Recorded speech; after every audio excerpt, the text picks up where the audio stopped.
Shalom. Saya juga menyapa saudara yang mengikuti ibadah melalui YouTube secara online dimanapun saudara berada. Biarlah berkat kasih Tuhan melimpah dalam hidup kita. Tema kita adalah keluarga yang berpusat Kristus. Karenanya pada minggu pertama ini saya menyampaikan firman dengan judul Mengapa Tuhan Membentuk Keluarga. Saudara-saudara, keluarga sebetulnya adalah idenya Tuhan. Dalam Kejadian 1 ayat 26 sampai 28 Allah berfirman, baiklah kita menjadikan manusia menurut gambar dan rupa kita. Lalu Allah menciptakan manusia itu laki-laki dan perempuan. Dan kemudian Allah berfirman, beranak cuculah dan bertambah banyak. Allah itu pada hakikatnya esa, satu. Tetapi dia memiliki pribadi yang jamak. Itulah yang kemudian dikenal dengan istilah Tritunggal. Allah yang esa tetapi memiliki tiga pribadi yang bisa dibedakan tapi tidak bisa dipisahkan. Yaitu Bapa, Anak, dan Roh Kudus. Dan dari sejak kekekalan mereka memiliki hubungan yang harmonis. Saling menghormati, saling mengasihi.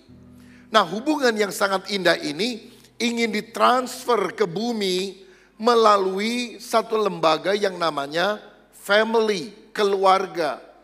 Sehingga bapak, ibu, dan anak-anak bisa saling mengasihi. Sama seperti Allah Bapa, Putra, dan Roh Kudus saling mengasihi di dalam kekekalan. Makanya ikatan pernikahan di dalam kekristenan itu sampai maut memisahkan kita. Karena pernikahan seorang pria dan wanita menurut Alkitab menggambarkan hubungan antara Kristus dan gerejanya dan orang percayanya yang tidak mungkin terpisahkan. Karena Yesus selalu setia dan tidak mungkin akan meninggalkan gerejanya. Gereja juga harus setia kepada Kristus. Nah saudara-saudara, karena keluarga adalah ide Allah, maka kita yakin Allah terlibat di dalam pernikahan orang yang percaya. Sebetulnya pernikahan itu bukan cuma kontrak, bahkan bukan hanya komitmen. Pernikahan itu sebuah covenant atau perjanjian ilahi. Apa bedanya? Kontrak itu ada batas waktunya. Kontrak bisa batal kalau salah satu pihak mengingkari janji dan tidak melakukan bagiannya. Yang lebih tinggi dari kontrak adalah komitmen. Komitmen adalah tekad janji seorang manusia untuk melakukan bagiannya dengan setia kepada pihak yang lain. Masalahnya walaupun kita punya komitmen yang bagus, manusia itu lemah dan terbatas. Makanya komitmen manusia tidak cukup. Karenanya dibutuhkan sebuah covenant, ikatan perjanjian di mana Allah terlibat di dalam perjanjian itu bukan hanya sebagai saksi yang melihat secara pasif, tetapi secara aktif Allah menginginkan dan mengokohkan pernikahan itu jika kita taat kepada firman-Nya. Dan covenant ini sifatnya tetap jalan, tetap berlaku. Bila ada satu pihak yang setia, walaupun pihak yang lain mengingkari janji tersebut. Karena Allah diundang sebagai pribadi ketiga yang menyatukan suami dan istri. Alkitab berkata, tali 3 lembar tidak mudah diputuskan. Itulah pribadi ilahi yang mesti ada di dalam sebuah pernikahan. Lalu apa sih sebetulnya tujuan Allah membentuk keluarga? Setidaknya 3 hal yang saya mau bagi pada hari ini. Pertama, keluarga dibentuk untuk merasakan dan menyalurkan kasih Bapa. Yang kedua, keluarga dibentuk untuk melengkapi satu sama lain. Yang ketiga, keluarga dibentuk untuk melahirkan keturunan ilahi. Mari kita mulai dengan yang pertama. Tujuan Allah membentuk keluarga agar kita bisa merasakan dan menyalurkan kasih Bapa. Di Taman Eden Allah menjalin hubungan mesra dengan manusia. Dan Tuhan juga ingin agar kita hidup mengalami Eden di dalam keluarga kita, keluarga yang harmonis. mencerminkan kasih Bapa yang kita alami, dan kita juga bisa memantulkan kasih itu kepada orang-orang lain. Makanya kita perlu mengalami dan menyalurkan kasih Bapa pertama-tama dalam keluarga kita. Saudara, penting sekali semua anggota keluarga berperan untuk meningkatkan suasana kasih di dalam keluarga. Karena kasih menyatukan dan mengatasi perbedaan. Kalau ada kasih, damai sejahtera, sukacita kita alami. Kalau sudah tiada kasih, yang ada hanyalah konflik dan pertengkaran. Ada pembicaraan antara suami dan istri. S itu suami, I itu istri. Keduanya saling mencintai. Suami berkata, akhirnya aku sudah menunggu saat ini tiba sejak lama. Istri bertanya, apakah kau rela kalau aku pergi? Suami menjawab, tentu tidak. Jangan pernah kau berpikiran seperti itu. Apakah kau mencintaiku? Tentu selamanya akan tetap begitu. Apakah kau pernah selingkuh? Tidak, aku tak akan pernah melakukan hal buruk itu. Maukah kau menciumku? Ya. Dan dengan mesra istri berkata, sayangku. Mesra sekali kan? Karena ada kasih. Tapi kalau sudah tidak ada kasih, pembicaraan masih persis sama. Tapi tidak lagi dibaca dari atas ke bawah, tapi dibaca dari bawah ke atas. Mari kita baca dari bawah. Sayangku, ya. Maukah kau menciumku? Tidak. Aku tak akan pernah melakukan hal buruk itu. Apakah kau pernah selingkuh? Tentu, selamanya akan tetap begitu. Apakah kau mencintaiku? Tentu tidak. Jangan pernah kau berpikiran seperti itu. Apakah kau rela kalau aku pergi? Akhirnya, aku sudah menunggu saat ini tiba sejak lama. Saya tidak tahu saudara masih membacanya dari atas ke bawah atau bawah ke atas. Kalau ada kasih, keharmonisan itu masih kita bisa raih dan dapatkan dalam kehidupan. Nah, kasih itu bukan hanya dalam perkataan tapi mesti dalam perbuatan. Love is a verb. Kasih adalah kata kerja. Kita harus mewujudkannya di dalam tindakan. Sekian tahun yang lampau, seorang yang bernama Gary Chapman membuat sebuah buku yang menjadi the bestseller international, namanya The 5 Love Languages atau 5 bahasa kasih. Kita harus melakukan 5 hal ini di dalam kehidupan supaya keluarga menjadi harmonis. Memang ada orang yang lebih merasa dikasihi kalau ada 1-2 bahasa kasih yang lebih menonjol yang mereka dapatkan. Tapi 5-5-nya adalah hal yang baik yang kita harus kerjakan. Yang pertama adalah kata-kata kasih. Words of affirmation. Saudara, kita harus belajar menggunakan kata-kata yang positif. Kata-kata yang membesarkan hati. Pujian kepada pasangan kita. Ramah, jangan negatif. Suka menuduh, menghina, kata-kata kasar. Efesus 4 ayat 29 mencatat, jangan ada perkataan kotor keluar dari mulutmu, tapi pakailah perkataan yang baik untuk membangun di mana perlu supaya mereka yang mendengarnya beroleh kasih karunia.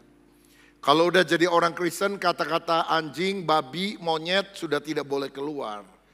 Dasar tolol, bego, bodoh, itu tidak boleh muncul dari mulut kita.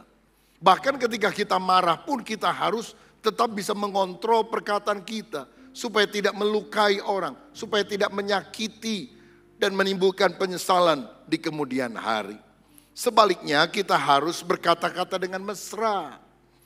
Orang kalau lagi pacaran, aduh ngomongnya mesra banget. Rasanya nggak bisa diselak sama orang lain, dunia milik kita berdua. Sayangku, aku berharap setiap hari adalah Selasa. Loh kok Selasa?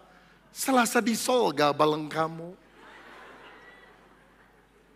Kamu tahu enggak? Aku lebih suka apel daripada anggur. Kenapa? Sebab aku lebih suka diapelin daripada dianggurin. Waduh, hati berbunga-bunga lagi pacaran. Tapi kalau udah kawin, aduh kadang-kadang males ngomong. Ngomong lebih dari 10 menit aja ujungnya ribut, saudara-saudara. Dan kalau ngomong pakai situ sama sini. Situ mau makan enggak? Kalau situ mau makan, situ ke sini ke situ. Saudara-saudara, bukankah kata-kata kasih harus muncul dalam pembicaraan kita sehingga orang lain terberkati? Ayo praktekkan di dalam keluarga. Yang kedua adalah pelayanan kasih, acts of service. Di sini kita tidak hanya ngomong I love you, engkau cantik, engkau tampan, tetapi kita lebih banyak mewujudkan kasih itu di dalam perbuatan, dalam pertolongan yang nyata lebih dari perkataan. 1 Yohanes 3 ayat 18. Anak-anakku, marilah kita mengasihi, bukan dengan perkataan atau lidah, tetapi dengan perbuatan dan dalam kebenaran. Ini adalah acts of service. Saya merasa orang menghargai, mengasihi saya, terutama bukan karena dia berkata-kata, wah kamu hebat, kamu luar biasa. Saya sih biasa aja dengar begitu. Tapi ketika orang melakukan hal-hal yang baik, melakukan acts of service, saya merasa, aduh, dia peduli kepada saya. Tiap orang beda, saudara. Ada suami yang udah kerja, kasih duit dan sebagainya, istrinya tidak merasa sayang, tidak merasa bahwa dia disayang.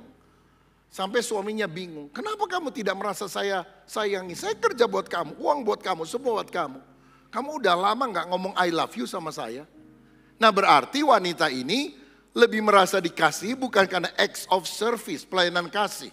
Tetapi kata-kata kasih, words of affirmation.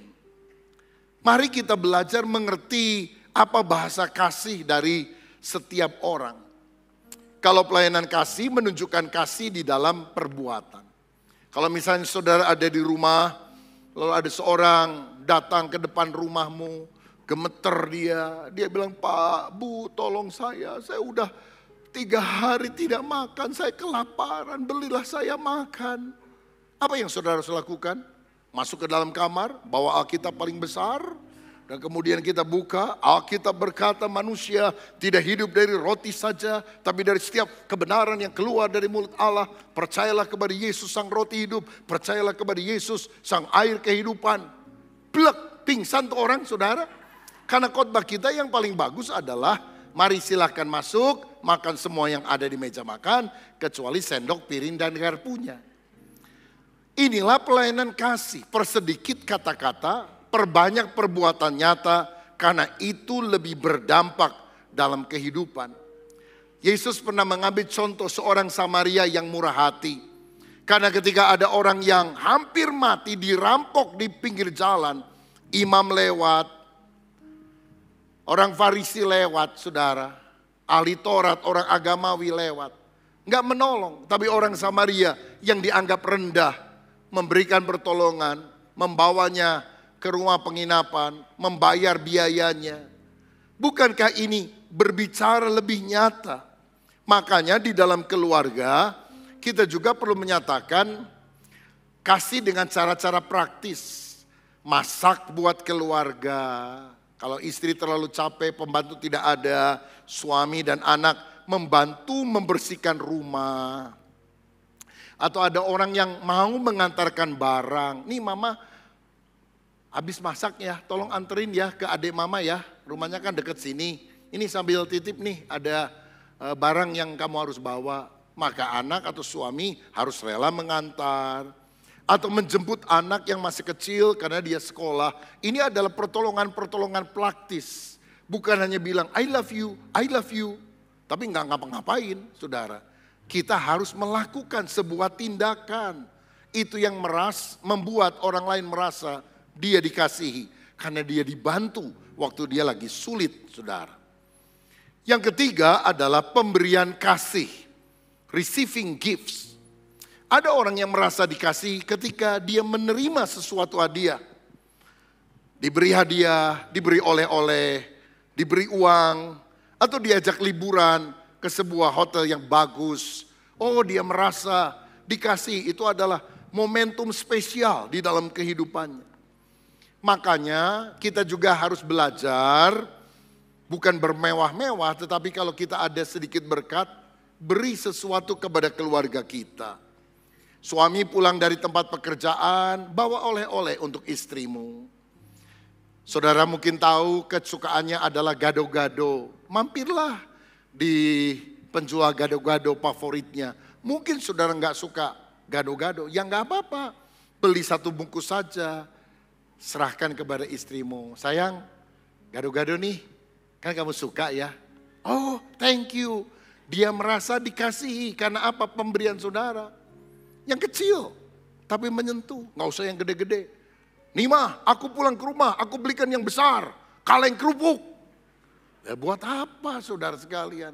Yang kecil aja tapi bermakna. Mam, aku kasih oleh-oleh kecil ya. Nih berlian. Luar biasa. Haleluya ibu-ibu. Engkau sudah menikahi istrimu 20 tahun, 30 tahun, 40 tahun. Saya rasa dia layak menerima perhiasan dari saudara. Setuju ibu-ibu? Tapi ada ibu-ibu yang lebih praktis. Saya juga tahu uang suami saya, karena saya kan bendaharanya. Sudahlah, nggak usah yang berlian-berlian begitulah. Ini aja belikan kulkas yang baru, belikan untuk tempat nyuci yang baru, itu lebih berguna buat saya. It's okay. Yang penting ada pemberian kasih yang ketika kita membelinya,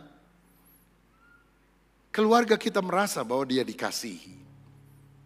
Beri sesuatu yang terbaik bagi keluarga kita. Yang keempat, sentuhan kasih. Ada orang yang merasa dicintai karena ada sentuhan. Yang mungkin kita menepuk-nepuk pundaknya. Kita kalau ketemu memeluk dia. Seperti seorang anak yang dipeluk oleh papa atau mamanya. Ini bukan sentuhan fisik yang mengarah pada hal seksual tentunya. Tetapi ada orang merasa dia dicintai ketika ada sentuhan fisik. Ini dilakukan oleh Yesus dalam Markus 10 ayat 16 dikatakan, lalu Yesus memeluk anak-anak itu dan sambil meletakkan tangannya atas mereka, ia memberkati mereka.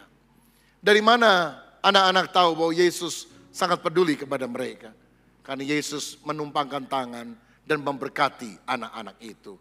Ada physical touch yang dilakukan. Ada seorang terapis yang bernama Virginia Satir, ahli ilmu jiwa. Dia berkata, kita membutuhkan 4 pelukan sehari untuk bertahan hidup. Kita perlu 8 kali pelukan untuk membuat tubuh kita lebih sehat. Seorang yang dipeluk 12 kali setiap hari membuatnya lebih awet muda dan bahagia. Karena ada hormon namanya oksitoksin akan keluar dan itu memberikan damai dan sejahtera di dalam hati kita. Saudaraku pernah nonton film Teletubbies? Apa yang menarik dari Teletubbies? Berpelukan. Kapan terakhir kali saudara memeluk anggota keluargamu? Kata-kata tidak cukup, perbuatan menolong tidak cukup. Sentuhan fisik itu seringkali memberikan kelegaan di dalam hati. Seorang ayah, seorang ibu memeluk anaknya. Seorang suami, di tengah mungkin tension, ada banyak urusan. Tapi istrinya berkata, "Pa, Tuhan akan menyertai kamu. Ayo peluk." Ketika kita berpelukan, ini tidak ada kaitannya dengan masalah seksual, saudara. Itu reda segala ketegangan. Kita bisa rasa ada kelegaan di dalam hati kita. Biayanya murah, gak usah bayar apa-apa. Tapi manfaatnya luar biasa. Daripada saudara darah tinggi, dirawat di rumah sakit, bisa keluar puluhan ratusan juta. Berpelukan membuat kita lebih bahagia. Yang kelima, bahasa kasih yang kita harus miliki adalah quality time. Waktu yang berkualitas. Mari kita menyediakan waktu khusus. Hadir dengan penuh perhatian dan mendengarkan orang mencurahkan isi hati kepada kita. Jangan hanya sibuk. Banyak pria sibuk mengejar karir, sibuk mengejar target. Sibuk mengejar yang dia belum punya. Ingat ini saudara. Engkau bisa sangat sibuk mengejar apa yang engkau belum miliki. Dan kalau tidak berhati-hati, engkau bisa kehilangan apa yang sekarang engkau sudah dapatkan. Jangan karena kita mengejar sesuatu yang belum kita punya, kita tidak menghargai anugerah Tuhan yang kita sudah miliki hari ini. Atau kita akan menyesal pada satu kali nanti. Quality time, ajaklah anakmu makan. Mungkin berdua, saudara punya 4 orang anak. Kalau bisa satu waktu, hanya saudara berdua dengan anakmu. Sehingga dia merasa spesial. Luangkan waktu untuk makan berdua dengan pasanganmu. Titipkan anak-anak. Dan duduk bersama di restoran yang bagus. Tentu tidak tiap hari. Tapi waktu kita makan bersama, tatap matanya, utarakan kata-kata kasih. Itu akan sangat membangun keluarga. Kalau kita bisa duduk sama-sama di sebuah rumah makan bersama dengan suami, istri, orang tua, dan anak. Itu sesuatu yang luar biasa. Makanannya tidak harus mewah. Karena kebersamaan itu sudah merupakan kemewahan. Nah, kalau sudah demikian, mari kita tidak sibuk dengan handphone kita masing-masing. Barangkali kalau saudara sedang makan bersama keluarga, sangat bagus. Kalau misalnya ada 6 orang, saudara minta 7 piring. Piring yang terakhir untuk tempat menaruh handphonemu masing-masing. Dengan perjanjian, siapa yang ambil handphone paling awal, dia yang mesti bayar seluruh makanan. Saya rasa ini akan efektif, saudara-saudara. Mari kita belajar mengungkapkan kasih di dalam keluarga. Dan ada hal-hal praktis yang kita bisa kerjakan. Dan kita akan mengalami Tuhan itu baik. Dan kita akan mengalami kebaikan Tuhan. Kita rasakan pertama-tama dalam keluarga. Siapa yang rindu lebih mengalami kasih Allah di dalam keluarga kita masing-masing. Berikan kemuliaan untuk Tuhan kita. Kalau saudara belum mengalaminya, saudara rindu, berdoa. Lakukan sebuah tindakan sesederhana apapun. Tuhan bisa mengubah sesuatu yang buruk menjadi lebih baik. Yang kedua, keluarga dibentuk oleh Tuhan untuk melengkapi satu sama lain. Kelebihan saya menutupin kelemahan pasangan saya. Kelebihan pasangan saya menutupi kelemahan saya. Kejadian 2 ayat 18 berkata, Tuhan Allah berfirman, tidak baik kalau manusia itu seorang diri saja. Aku akan menjadikan penolong baginya yang sepadan dengan dia. Tuhan memberikan penolong yang sepadan supaya kita bisa saling melengkapi. Boleh saya tanya, menurut saudara mana lebih penting? Garpu atau sendok? Sendok atau garpu? Dua-duanya penting karena beda fungsinya. Suami dan istri berbeda fungsinya. Tetapi kalau keduanya ada, itu menjadi pasangan yang saling melengkapi. Menurut catatan The Guinness Book of World Record, pernikahan yang paling langgeng itu dialami oleh pasangan Afro-Amerika yang namanya Herbert and Zelmira Fisher. Mereka telah menikah 87 tahun. Keduanya sudah berusia 100 tahun lebih. Bahkan sekarang sudah meninggal, saudara. Kalau 25 tahun, nikah perak. 50 tahun, nikah emas. 60 tahun, nikah berlian. Kalau 87 tahun, nikah apa? Bahkan ungkapan jarang kita dengarkan. Karena jarang orang yang sampai mencapai usia sedemikian dalam pernikahan.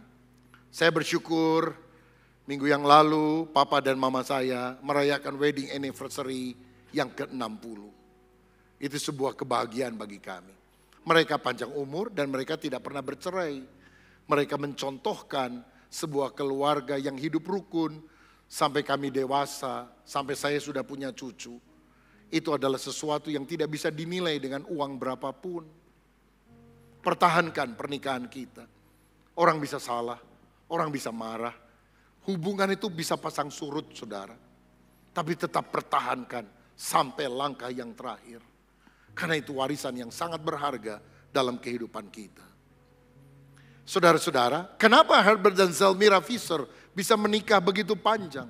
Waktu diwawancarai wartawan, suaminya bilang gini, menurut saya pernikahan itu bukan pertandingan, siapa menang, siapa kalah.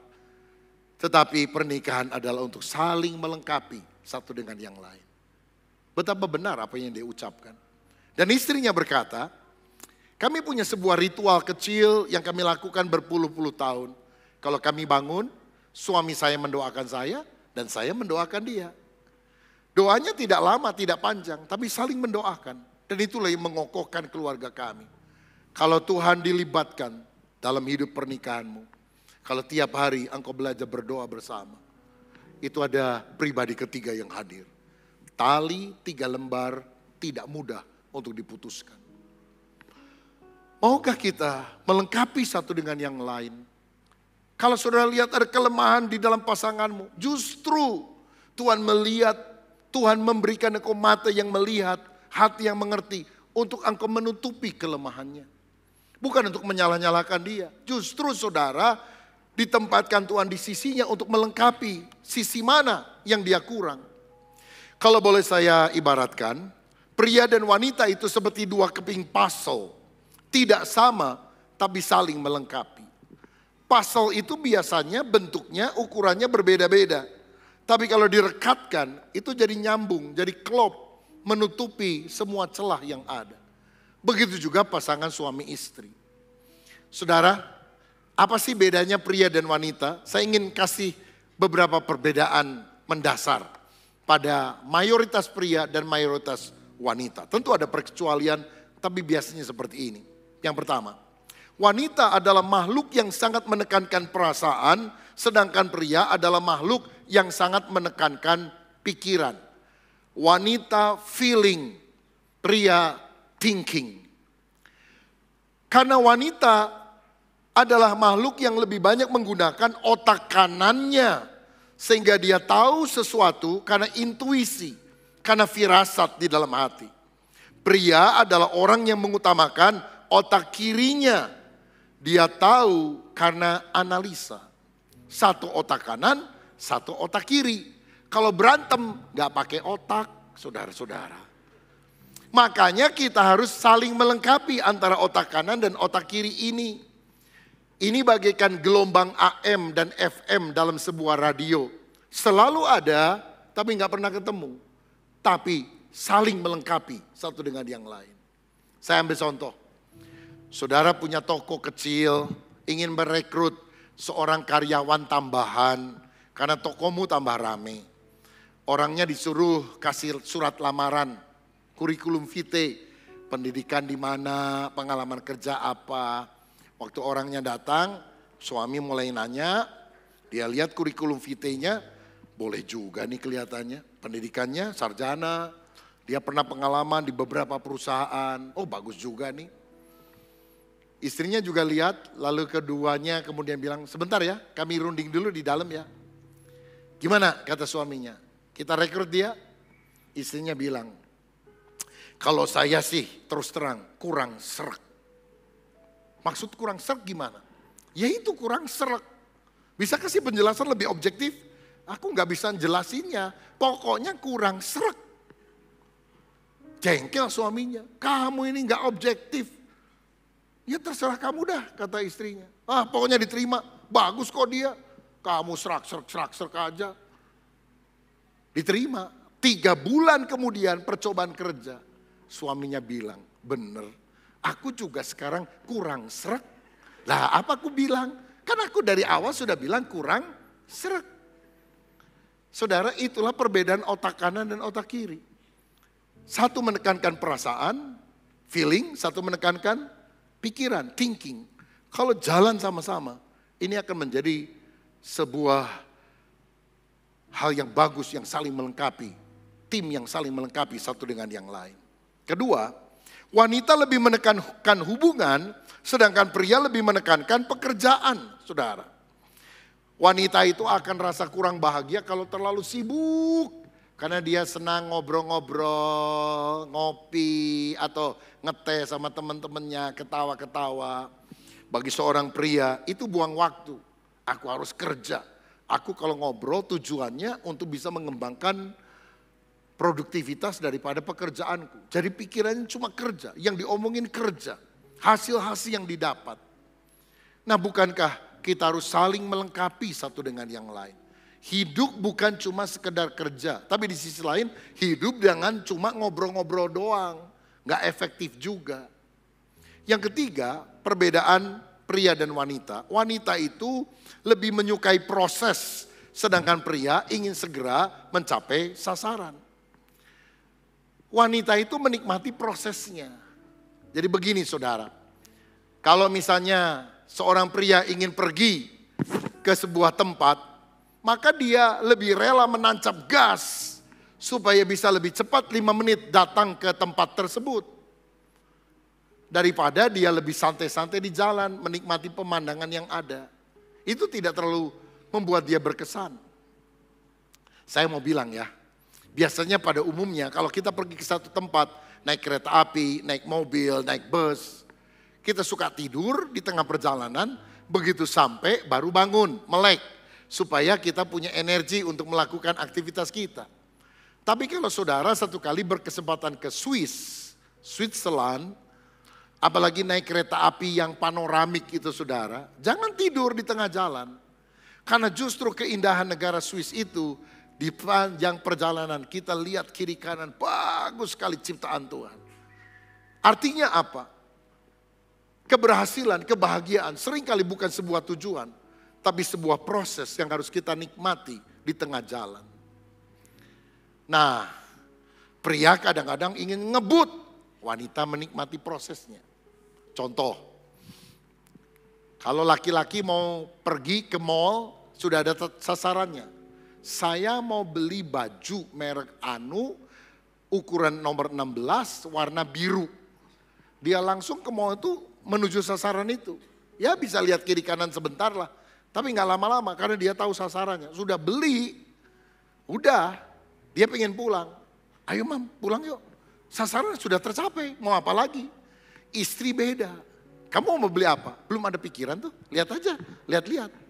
Saudara-saudara, jadi benar waktu dia perhatikan, dia lihat kiri, lihat kanan. Dia menikmati prosesnya.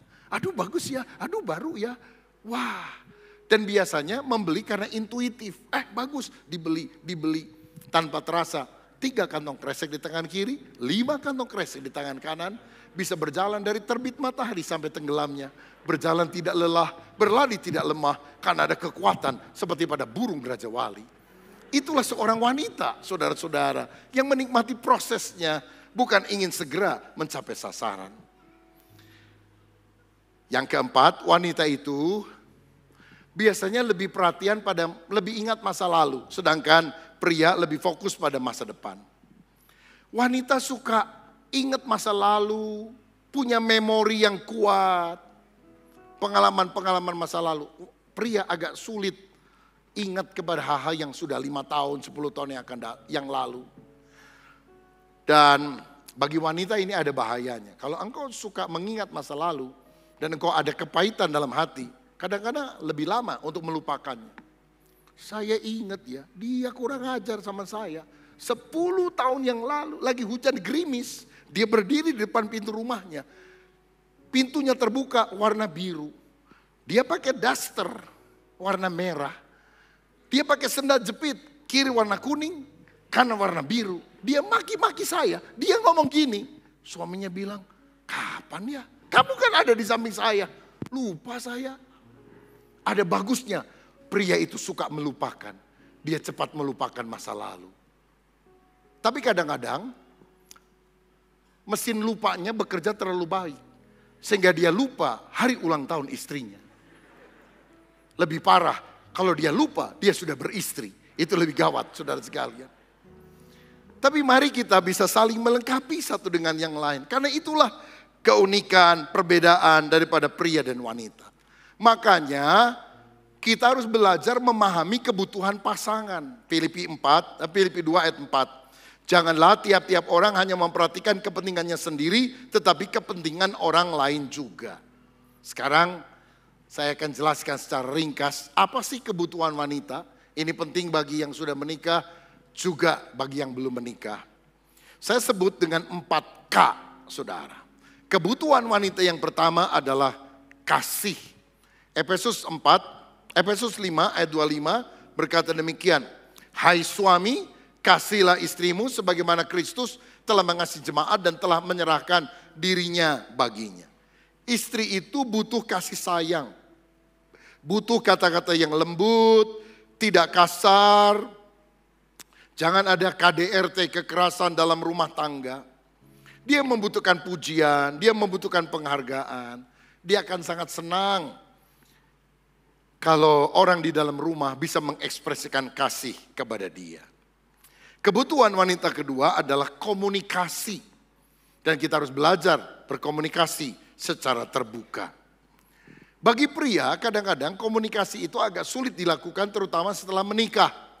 Karena biasanya suami kalau udah kerja pulang ke rumah rasanya mau istirahat.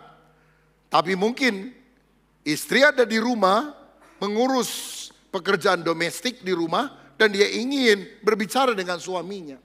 Kadang-kadang ada tension terjadi gara-gara yang satu ingin ngomong, yang lain tidak mau ngomong. Dan percayalah wanita itu lebih banyak punya keinginan bicara daripada pria. Sebab menurut penelitian dari sejak bayi, gerakan mulut bayi laki-laki selalu lebih sedikit dari gerakan mulut bayi wanita, saudara. Ada satu survei yang menunjukkan biasanya seorang pendeta kalau tidak sedang berkhotbah hanya mengucapkan 3.420 kata setiap hari. Dia banyak merenung, mempersiapkan diri untuk berkhotbah. Prajurit di asrama mengucapkan 7.420 kata. Seorang pelajar mengucapkan 8.760 kata. Tapi seorang istri mengucapkan 15.300 kata. Rekor dipegang oleh ibu mertua 19.800 kata. Orang biasanya makin tua makin cerewet, saudara-saudara. Nah, masalah terjadi dalam keluarga karena istri merasa dia punya kebutuhan bicara dengan pasangannya minimal 45 sampai 60 menit setiap hari. Suami merasa cukuplah berbicara dengan pasangannya hanya 15 sampai 20 menit saja setiap minggu. Disitulah masalah mulai muncul, saudara. Makanya kita harus tahu kebutuhan seorang wanita adalah berkomunikasi. Yang ketiga, kebutuhan wanita adalah keuangan. Saudara tahu 50% perceraian terjadi karena masalah uang. Karena merasa istri tidak dicukupi oleh suaminya. Memang Alkitab berkata bahwa orang yang tidak memeliharakan sanak saudaranya apalagi rumahnya, orang itu murtad dan lebih buruk dari orang yang tidak beriman. Artinya suami harus rajin bekerja, mencari nafkah. Atau kalau dua-duanya bekerja, disatukan supaya keuangan itu bisa memenuhi seluruh biaya kebutuhan keluarga. Bisa untuk menyekolahkan anak, uang belanja, uang jajan pribadi, dan hal-hal yang lain. Saudara, jangan sampai uang menyebabkan kita bentrok. Tapi biarlah kita sungguh-sungguh bersatu sehingga berkat Allah melimpah lebih lagi dalam hidup kita. Kebutuhan keempat seorang wanita adalah komitmen keluarga. Dia ingin suami yang tidak hanya sibuk tetapi punya waktu untuk keluarga. Itu akan membuat dia lebih bahagia. Kasih, komunikasi, keuangan, komitmen keluarga. Boleh diucapkan baik-baik, terutama pria harus ingat 4 hal ini. Karena inilah yang dibutuhkan oleh seorang wanita. 4 hal itu adalah apa? 1, kasih, komunikasi, keuangan, komitmen keluarga. Setuju wanita? Setuju? Udah dibele-belein, diem aja. Setuju wanita, ini kebutuhan yang penting untuk dirimu? Haleluya. Sekarang giliran pria. Wanita juga harus tahu kebutuhan pria. Ya, jangan hanya ingin dimengerti saja, harus mengerti. Ada 4 hal kebutuhan pria. Saya sebut 4D. Pertama, kebutuhan pria yang paling utama adalah dipuaskan secara seksual. Karena kasih bagi seorang wanita dibaca waktu. Kasih bagi seorang pria dibaca seks. Makanya seorang istri dalam sebuah pernikahan harus melayani suaminya, melakukan kewajibannya dengan baik. Karena inilah kebutuhan utama seorang suami, dipuaskan secara seksual. Dan jangan pelayanan seksual kepada suami itu dilakukan hanya untuk mendapatkan sesuatu hal. Pap, boleh aku kasih, tapi belikan ya lemari es yang baru. Lemari es yang lama sudah rusak. Jadi setelah selesai dilayani, terima kasih ya buat lemari esnya. Itu sangat menyakitkan bagi seorang suami, saudara-saudara. Yang kedua, kebutuhan seorang pria adalah didampingi oleh pasangan yang menarik. Begini, biasanya kalau pergi ke sebuah pesta, istri kalau jalan sendiri nggak apa-apa, nanti juga ketemu teman-teman. Tapi kalau suami disuruh jalan sendiri ke pesta, pada umumnya dia bilang enggak mendingan saya di rumah, nggak enak sendirian. Ke gereja juga seringkali sama. Ya, istri mah nggak masalah ke gereja sendirian. Suami merasa lebih enak kalau ada istri yang mendampingi dia, begitu. Nah, pendampingan ini adalah sesuatu yang dibutuhkan oleh seorang suami. Makanya dampingilah pasanganmu, saudara-saudara. Dan untuk mendampinginya, istri perlu terlihat cantik, ceria, wangi. Jangan teman sekerja dari suaminya yang lebih cantik, ceria, dan wangi. Karena istrinya selalu mau jadi wanita di rumah saja. Maunya pakai daster yang udah belel, yang udah butut, enak, adem. Loh, enak, adem yang make, yang lihatnya nggak adem, saudara. Ya, banyak ventilasinya, bolong-bolong lagi. Saya mau bilang ya, kalau ada yang semacam itu, pulang ibadah ini bakar, buang ke tong sampah. Apa nggak punya duit, saudara, beli sesuatu yang lebih bagus? Oh enggak, ini soal adem. Iya, adem buat yang make, enggak adem buat yang lihat. Suami, siapa yang setuju? Jelek-jelek itu dibuang hari ini oleh istri. Haleluya. Tuh lihat, saudara, kerinduan seorang pria yang jarang terungkapkan. Saya hanya bantu menyampaikan. Haleluya. Dampingi secara menarik. Yang ketiga, seorang suami perlu didukung. Perlu dorongan semangat dari istri, dari anak. Apalagi ketika dia punya masalah, punya tekanan di kantor, di usahanya. Tepuk pundaknya, Pap, aku percaya kamu bisa. Tuhan akan memberikan pertolongan kepadamu. Sesungguhnya tepukan di punggung, jaraknya tidak terlalu jauh dari tendangan di pantat. Tapi hasilnya akan sangat jauh berbeda, saudara. Percayalah. Dukung. Alkitab bilang wanita itu diciptakan untuk menjadi penolong bagi suaminya. Jadi istri yang menolong, suami yang ditolong. Mana lebih kuat? Yang ditolong atau yang menolong? Yang menolong. Siapa yang menolong? Suami atau istri? Istri. Bahasa Ibraninya penolong itu ezer. Bukan herder ya. Ezer artinya penolong. Karena memang casingnya suami bisa lebih kuat, tapi istri seringkali lebih tough, lebih tangguh di dalam.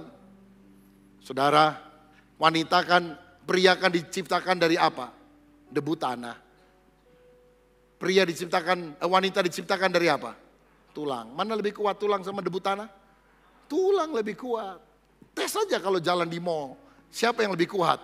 Pasti istri, saudara-saudara. Punya 3 anak kecil, harus dilayani, dimandikan, kasih makan. Istri sabar, kuat bisa melakukannya. Ibu-ibu, saya anjurkan ya, untuk melihat ketangguhan seorang suami. Izin retreat 3 hari keluar kota, begitu ya. Dan kemudian titipkan 3 anakmu yang masih kecil-kecil kepada suamimu. Saya rasa suamimu pulang brudrek, saudara, darah tingginya kumat. Karena memang wanita itu diciptakan untuk tough, lebih tangguh. Makanya suami perlu didukung. Dan yang keempat, suami perlu dihormati. Jangan suka dibanding-bandingkan sama orang lain. Mas, tetangga kita ini kerjanya bareng kamu. Udah punya mobil, kamu cuma pakai motor jelek aja. Aduh, itu menyinggung. Mas, dulu kamu ganteng, sekarang kok kayak gentong. Waduh, itu membuat hati menjadi panas, saudara-saudara. 4 kebutuhan pria, dipuaskan secara seksual, didampingi, didukung, dihormati. Boleh sebutkan sama-sama, terutama wanita yang harus lebih apal ini. 2, 3, dipuaskan secara seksual, didampingi, didukung, dihormati. Setuju para pria? Tuh, dengarkan wanita, supaya kita sama-sama bisa saling melengkapi. Waktu jalan terus, tapi saya minta waktu untuk menyelesaikan satu hal lagi, karena ini sangat penting. Tujuan utama keluarga dibentuk, yang ketiga yang terakhir adalah melahirkan keturunan ilahi. Maleakhi 2 ayat 15.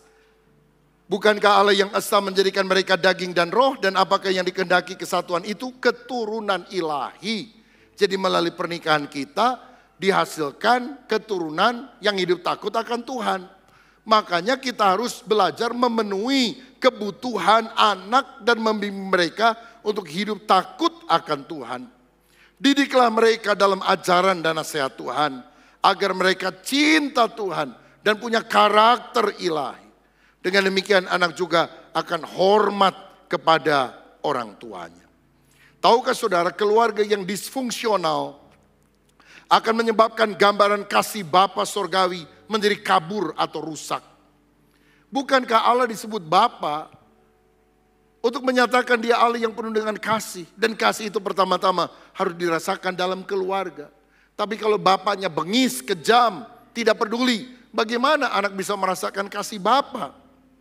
Ada penelitian dari John Hopkins menunjukkan gadis remaja yang hidup tanpa keluarga, dalam keluarga tanpa ayah, 60% cenderung melakukan hubungan seks sebelum menikah dibanding mereka yang hidup dalam keluarga yang lengkap.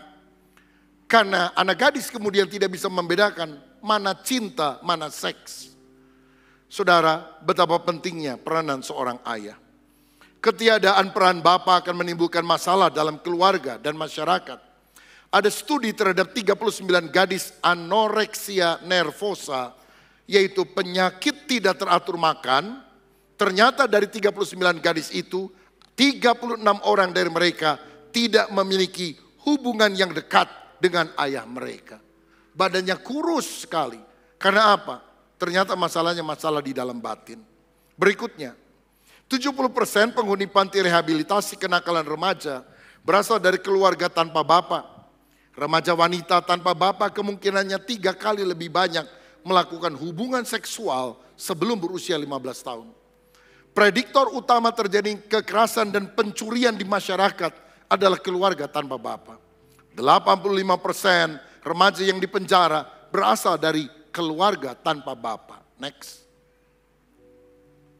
63% anak remaja yang bunuh diri berasal dari keluarga tanpa bapak. 90% anak-anak yang lari dari rumah dan tidak ada tempat tinggal berasal dari keluarga tanpa bapak. 80% pemerkosa yang dilatar belakangi kemarahan berasal dari keluarga tanpa bapak. Menyedihkan, menakutkan sekali hasil survei ini. Dan saya mau sampaikan, Indonesia adalah negara fatherless country ketiga di dunia. Indonesia adalah negara di mana bapak tidak berperan baik. Itu nomor 3 di dunia. Jadi rankingnya nomor 3 terjelek, saudara. Dari bawah tuh. Aduh, ini menyakitkan sekali. Kenapa itu bisa terjadi? Karena di Indonesia banyak anak-anak tidak merasakan peran ayah dalam kehidupan dan dalam pengasuhan. Hal ini bisa terjadi karena beberapa hal. Terjadi perceraian sehingga ayah tidak hadir.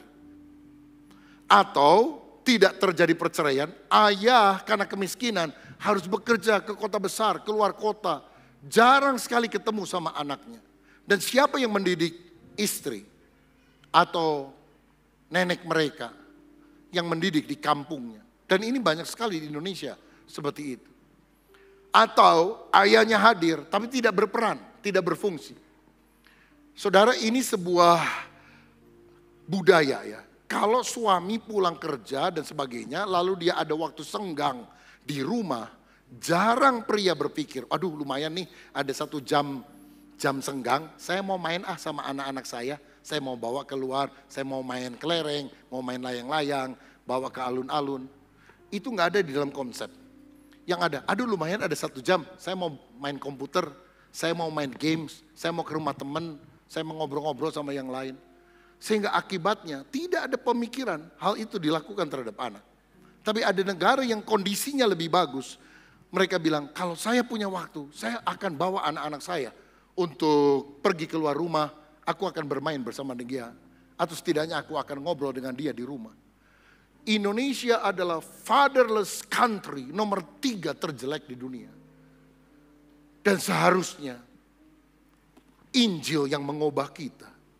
Karena Alkitab mengajarkan bahwa seorang ayah harus mendidik anaknya dengan baik.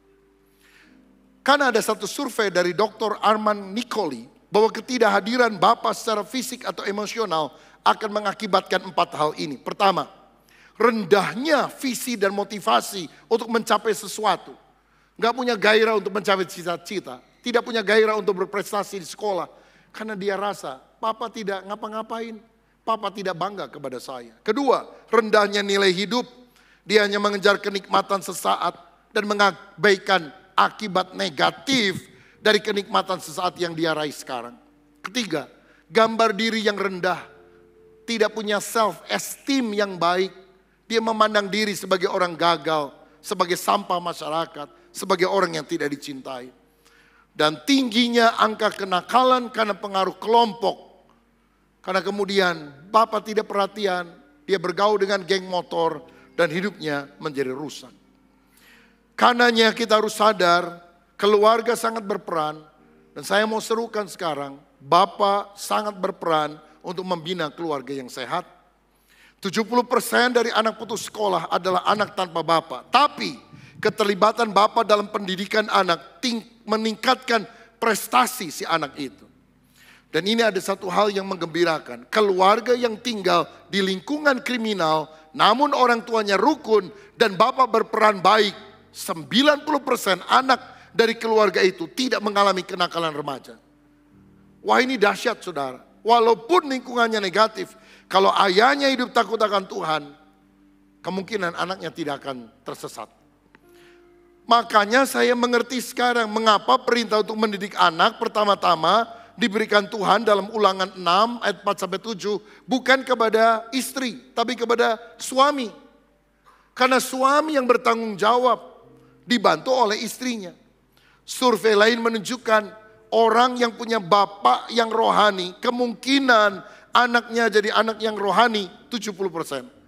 Tetapi kalau dalam keluarga itu ibunya rohani, bapaknya rohana, anaknya kemungkinan untuk rohani hanya 30%. Hai bapak-bapak, bangkitlah. Ini sesuatu yang serius yang terjadi dengan bangsa ini. Fatherless generation. Ini waktunya bapak-bapak bangkit dan berkata, Tuhan pakai aku. Bukan di dalam gereja, bukan di dalam masyarakat. Tapi pertama-tama di dalam keluarga. Bukankah Tuhan berkata pada akhir zaman, akan ada pemulihan hubungan, hati bapak kembali kepada anak, hati anak kembali kepada bapak. Kalau tidak, aku akan datang memusnahkan bumi ini. Bapak-bapak, datinglah dengan anak-anakmu. Jangan meeting, dating. Para pria kebanyakan meeting. Meeting itu ada agendanya, ada rundown-nya. Apa saja yang akan kita bicarakan hari ini? Rundown-nya apa? Sampai berapa lama? Meeting itu namanya. Sama anak jangan meeting, dating. Tahu dating kayak orang pacaran? Apa saudara lagi pacaran? Ayo kita pacaran 1 jam dari sekarang, pacaran dimulai. Apa rencana kita? Kalau orang dating itu mengalir aja, ngomong ngalor ngidul, tapi hati lebih rekat satu dengan yang lain. Bapak-bapak, perbanyaklah dating dengan anak-anakmu. Anak-anakmu sangat merindukan hal itu. Sudah sangat lama dia merindukan itu. Lakukan itu saudara. Harta yang paling berharga adalah keluargamu. Ini pengorbanan yang tidak akan pernah kau sesali sepanjang hidupmu. Bapak-bapak, datinglah dengan anak-anakmu. Orang tua dan anak perlu membangun komunikasi dan hubungan yang baik. Sadari waktu hidup kita itu terbatas. Berikan lebih banyak waktu untuk keluarga. Dan kau tidak akan pernah menyesalinya. Saya mau akhiri dengan mengajak ke saudara melihat sebuah video klip singkat tentang bagaimana seorang ayah dalam hidup yang terbatas memberikan sweet memories bagi anaknya. Sehingga anak itu selalu terkenang hal-hal yang baik tentang orang tuanya. Karena hidup tidak selalu ada, tapi selama kita ada, lakukan yang terbaik. Karena ini dalam bahasa Mandarin, saya harap saudara dengan seksama membaca teksnya dalam bahasa Indonesia supaya saudara bisa menangkap intinya. Tuhan memberkati, silakan bagian media.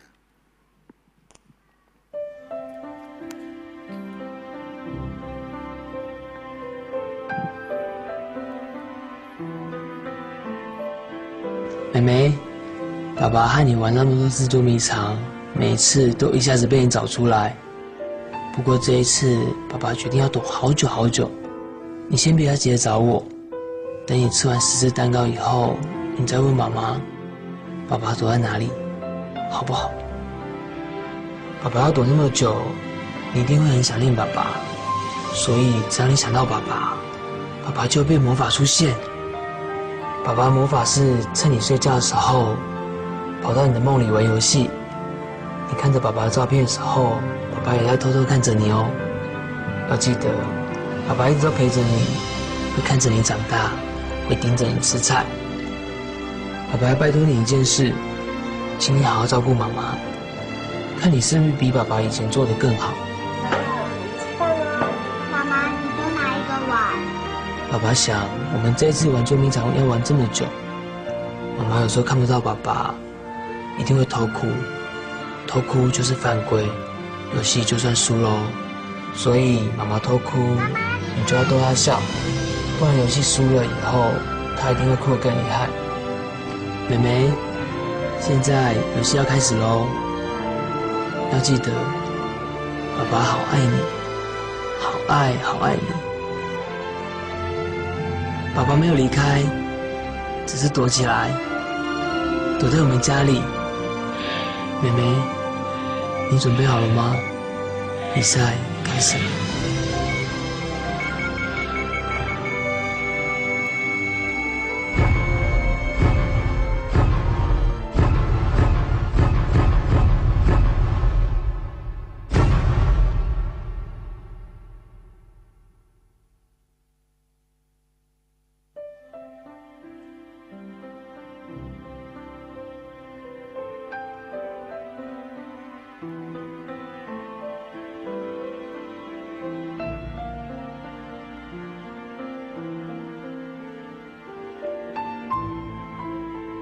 爸爸，我找到你了，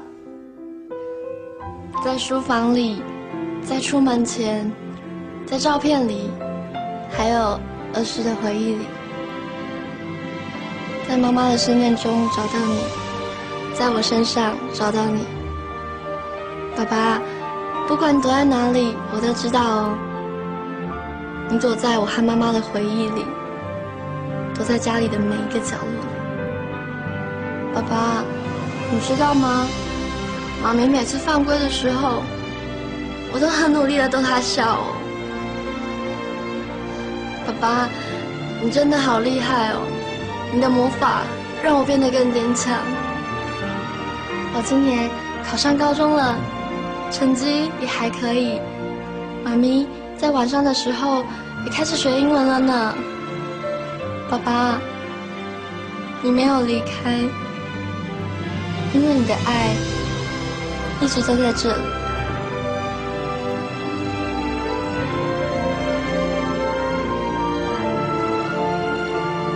爸爸，我真的好想你。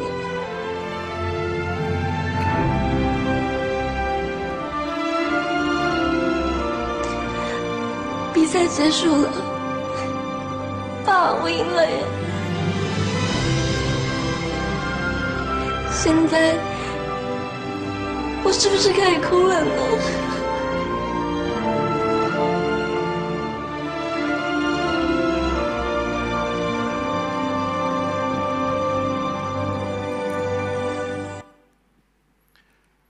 ？Hidup sementara, maukah kita menggunakannya dengan baik? Sehingga yang kita alami adalah kenangan manis di dalam keluarga. Kalau itu selama ini kita tidak temukan, maukah kita memulainya sekarang? Orang yang mengenal firman harus pertama-tama berubah. Perubahan harus terjadi dari diri kita. Lakukan bagi keluarga kita. Biar kasih Allah mengalir dalam hidup ini.